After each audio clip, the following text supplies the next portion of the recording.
Good Friday morning, a guten Erev Shabbos to all. Hope you are doing well.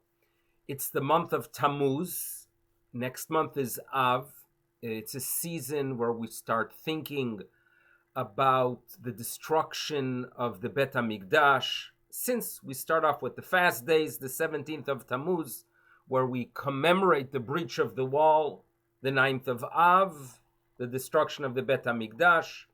So we are thinking, starting this month, Tammuz, about the Khurban.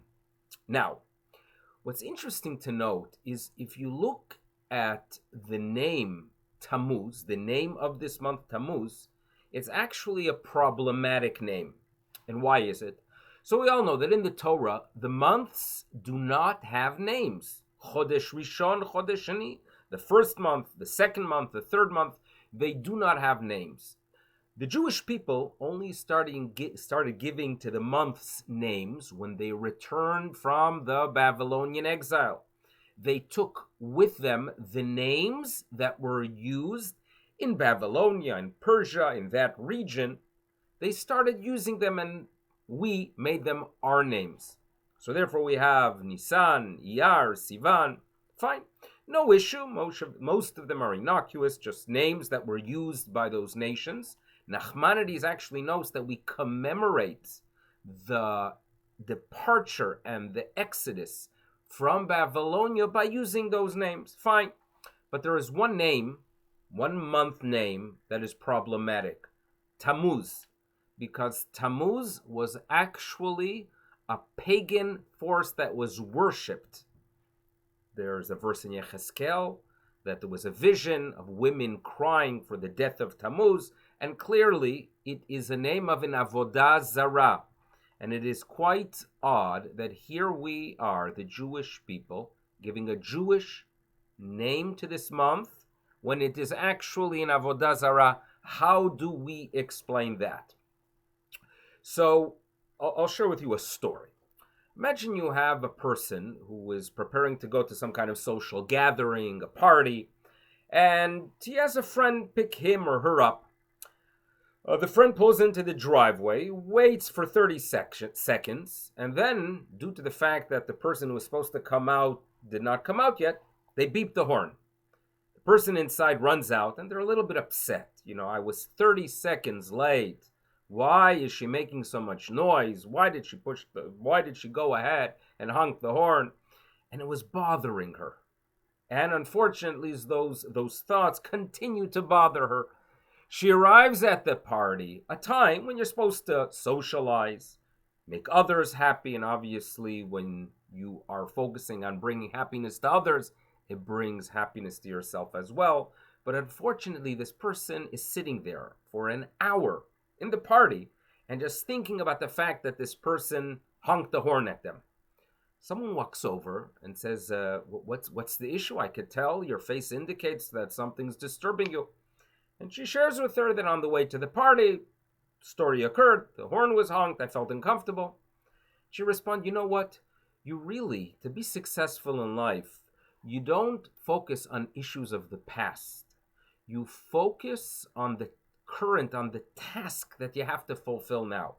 At a party, at a social gathering, it is a time to bring happiness to others and to yourself, to socialize, to interact, to connect to people. Don't focus on the past, especially when that is causing you to ignore the task that you are faced right now. And so too, as our ancestors returned to the land of Israel to rebuild the second Bet HaMikdash, they no longer faced the challenge of Avodah Zarah. It was no longer the challenge. Avodah Zarah was dying out. And our sources indicate the Jewish people were no longer confronted by that evil inclination called idolatry. What they were facing was strife, internal strife, sinat chinam, not liking the other person, looking at someone else because I can't respect them. They're too religious. They're not religious enough. They're not like me. That was the issue, sinat chinam. And therefore, what the Jewish people were told throughout the Second Temple, don't focus on issues of the past, right? Worry not now about Avodah Zarah. Focus more on Jewish unity, on respecting the other Jew, I'm being open-minded that there's more than one way to connect to God Almighty. And to get the message across that Avodah Zarah is no longer our issue. It's not our problem, right? Don't get up and give lectures about Avodah Zarah. The way that was taught, the way that basically was told to the Jewish people that Avodah Zarah is not their issue, was by naming a month Tamuz, or not that they ideally chose it, but rather they used a month, a name for the month that the Gentiles were using in Babylonia, and they knew that it originated from Avodah Zarah, but the message was, worry not now about Avodah Zarah. That's not our problem. Don't fight the battles of yesterday. Address the issues of today. And therefore, people of Israel, in this month, Tamuz, right? A time when we start thinking about how we could fix those flaws that brought about the destruction of the Second Temple. Worry not about Tamuz. We could even call the month Tamuz.